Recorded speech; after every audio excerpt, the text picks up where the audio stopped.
Hi everybody, it's Eric Wyatt, the 3 Minute Writer. I've talked a little bit the last couple times about two different topics. The first was not idealizing yourself out of the writing life, and the second was having the desire and discipline necessary to make your writing life vibrant. Both of these ideas center around the concept of having a structure built around your creative life. I've been reading and rereading the book The Accidental Creative by Todd Henry, and I wanted to share a couple of quotes with you today.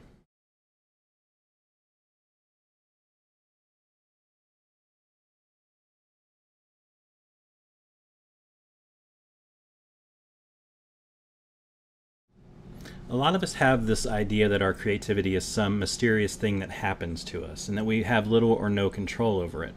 And in some ways, this is true. Our creative output often seems to have origins outside of ourselves. We bring certain tools to the table, certain experiences, but when our art takes over, something much bigger, much deeper, much more complex emerges.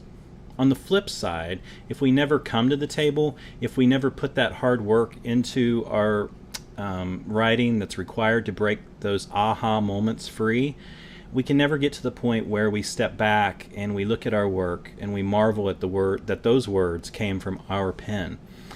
I found that I have to have a creative rhythm going. I have to go back to the well day after day, and then when I'm immersed in that ongoing repetitive process, there's an opening for that other me to take over.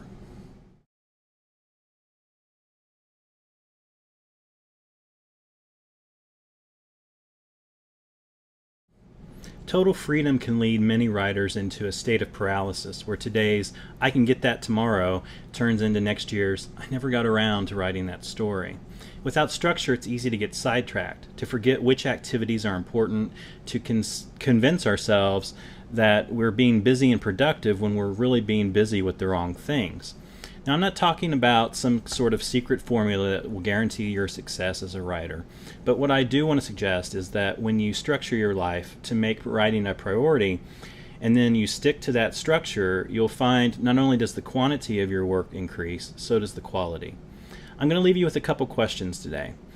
Do you currently have a formalized structure for your writing life, or do you sit around and kind of wait for the muse to strike? Have you ever had a prolonged period of time that you'd planned to devote to writing, maybe a long weekend or a week away or a whole summer, and that time slipped by? What things do you do to keep yourself on track? Next time, I'm going to talk a little bit about the structure that I found to be best in keeping my literary feet to the fire. But until then, I'm Eric Wyatt, the 3 Minute Writer. Happy writing.